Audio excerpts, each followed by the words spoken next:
Hello student, कैसे हो आप सभी। तो आज हम इस वीडियो में बात करने वाले हैं किसी वैद्युत द्विध्रुव के कारण उसकी अक्षीय स्थिति में वैद्युत विभव के सूत्र के बारे में। और हम पहले चैप्टर में वैद्युत द्विध्रुव के कारण उसकी अक्षीय स्थिति में वैद्युत क्षेत्र की तीव्रता का सूत्र पहले ही निकाल चुके हैं। यदि हमें वह टॉपिक अच्छी तरीके से आता है तो यह टॉपिक भी उससे ही रिलेटिव है, तो ये भी आसानी से समझ में आ जाएगा। तो आप देख रहे हैं रोशन एजुकेशन 2.0 और मेरा नाम है रोशन उज्ज्वल। सबसे पहले हम इसका फिगर ड्रॉ करेंगे कि वैद्युत द्विध्रुव के कारण उसकी अक्षीय स्थिति में वैद्युत विभव का सूत्र निकालने के लिए हमें क्या करना पड़ता है। तो मान लीजिए ये कोई वैद्युत द्विध्रुव है,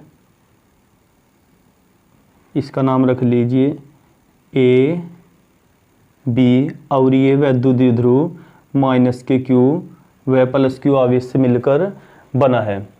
अब हमें क्या करना है कि ये इसका मध्य बिंदु O है, यहाँ से R दूरी पर, यहाँ पे मान लेंगे हम R दूरी पर एक बिंदु P है जहाँ पर हमें वैद्युत विभव का सूत्र निकालना है।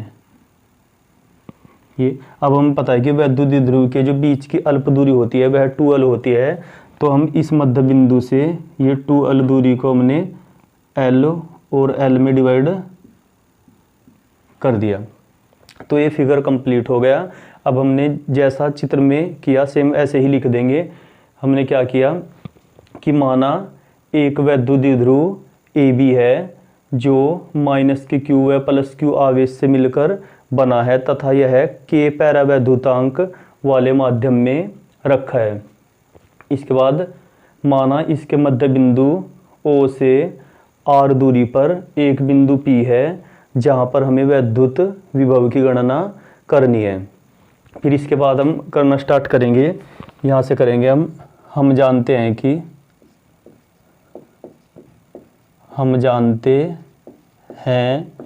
कि बिंदु आवेश के कारण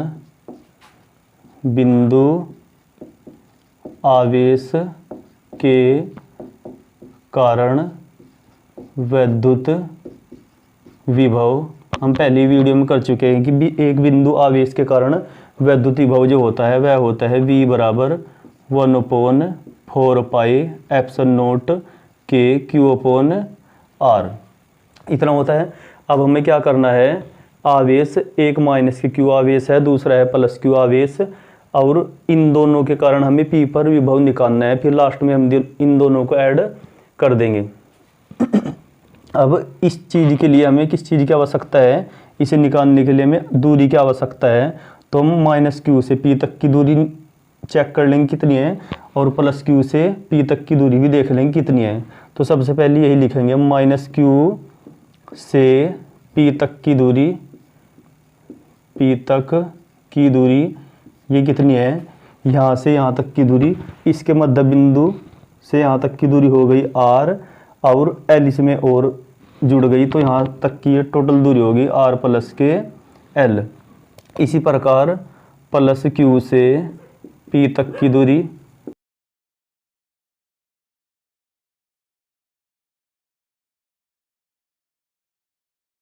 ये हो गई, यहाँ से यहाँ तक की दूरी कितनी है, R है, और इसमें ये वाली दूरी फालतू हो रही है, तो हम क्या करेंगे, R में से L घटा देंगे, यानी माइनस क्यू से पी तक की दूरी हो गई R प्लस L, और प्लस क्यू से पी तक की दूरी हो गई R माइनस के L। अब हम माइनस क्यू के कारण वहाँ पर विभव निकाल लेंगे और फिर प्लस क्यू के कारण वहाँ पर विभव निकाल लेंगे। तो अब माइनस क्यू के कारण P पर विभव, इसे हम V1 मान लेंगे। V1 बराबर इस वाले सूत्र से 1/4 पाई एप्सिलॉन नॉट के, माइनस क्यू के कारण निकाल रहे हैं, माइनस क्यू अपॉन दूरी कितनी है यहाँ से वहाँ तक की R प्लस के L। और चूंकि वैद्युत विभव एक अदिश राशि है तो इसमें हम माइनस के और प्लस के चिन्ह लगाएंगे। और अब प्लस क्यू के कारण P पर विभव, इसको V2 मान लीजिए, ये आ जाएगा 1/4 पाई एप्सिलॉन नॉट के ये प्लस के क्यू है, क्यू अपॉन आर माइनस के एल। अब हमारे पास V1 भी आ गया माइनस क्यू के कारण और V2 भी आ गया प्लस क्यू के कारण। अब हम बिंदु P पर परिणामी विभव निकाल लेंगे। अब बिंदु P पर परिणामी विभव V बराबर, हम दोनों को ऐड कर देंगे, V1 प्लस के V2, यानी कि V आ गया। V1 की वैल्यू यहाँ से रखेंगे हम, कितनी है 1/4 पाई एप्सिलॉन नॉट के माइनस के Q upon are plus K L, और प्लस V2 की वैल्यू ये है 1/4 पाई एप्सिलॉन नॉट के क्यू अपॉन आर माइनस के एल।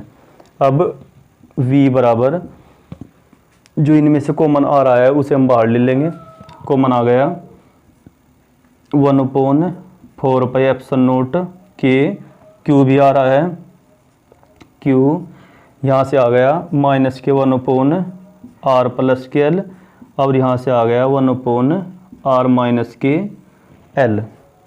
तो आगे आ जाएगा V बराबर 1/4 पाई एप्सिलॉन नॉट के क्यू, इसकी गुणा इधर कर देंगे और इसकी गुणा इधर, ये आ जाएगा माइनस के साथ करेंगे हम, तो जो ये इनके चिन्ह हैं विपरीत हो जाएंगे, यानी minus K R minus minus plus L और plus R plus K L आ जाएगा इधर, और नीचे ए प्लस बी और ए माइनस के बी, पहले इनके जो होगा तो ही लिख लेते हैं, आर प्लस के एल और आर माइनस के एल।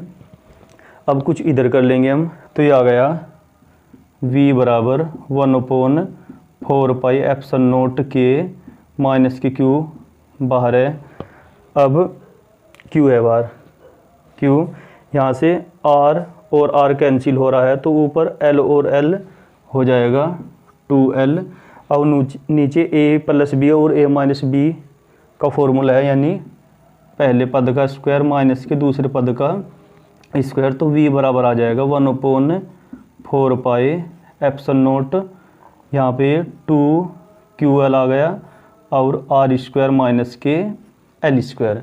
अब हम विभव जो निकाल रहे हैं वह R दूरी पर निकाल रहे हैं, तब L जो होगा वह R की अपेक्षा, चूँकि ये जो डिस्टेंस होती है वह बहुत कम होती है 2L अल्प दूरी, तो L जो होगा वह और भी कम होगा। तो यहाँ पर लिखेंगे हम कि, इधर लिख लेते हैं,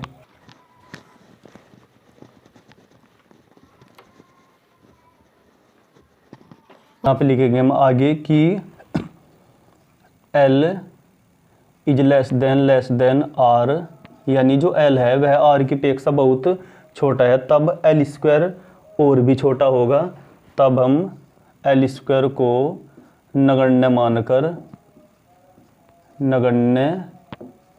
मानकर छोड़ देते हैं, यानी इसमें से जो L स्क्वायर है उसे हम छोड़ देंगे, तब जो आ जाएगा V बराबर वह होगा 1/4 पाई एप्सिलॉन नॉट के लेकर चल रहे हैं हम इसमें के, और 2QL किसके इक्वल होता है, वैद्युत ध्रुव आघूर्ण के इक्वल होता है, तो इसकी जगह रख देंगे हम P, यहाँ पर आ जाएगा R स्क्वायर, चूँकि P इज इक्वल टू होता है 2QL।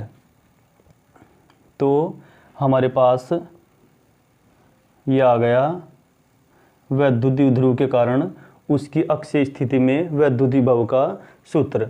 और यदि वैद्युत ध्रुव वायु तथा निर्वात में हो तो यहाँ पे लिखेंगे हम वायु तथा निर्वात के लिए के बराबर कितना होता है, वह 1 होता है, तब वैद्युत विभव V कितना आ जाएगा, वह आ जाएगा 1/4 पाई एप्सिलॉन नॉट, के की जगह 1 रख दिया, P/R स्क्वायर। ये तो आई होप आपको वैद्युत ध्रुव के कारण उसकी अक्षीय स्थिति में वैद्युत विभव का जो सूत्र है वह अच्छी तरीके से समझ में आ गया होगा। आपको यह वीडियो अच्छी तरीके से देखनी है ताकि आपको ये वाली वीडियो और इससे जो पहले वाला टॉपिक है इस वीडियो के जरिए ही, यानी कि वैद्युत द्विध्रुव के कारण उसकी अक्षीय स्थिति में वैद्युत क्षेत्र की तीव्रता का जो सूत्र निकालते हैं वो भी अच्छी तरीके से समझ में आ जाएगा। धन्यवाद।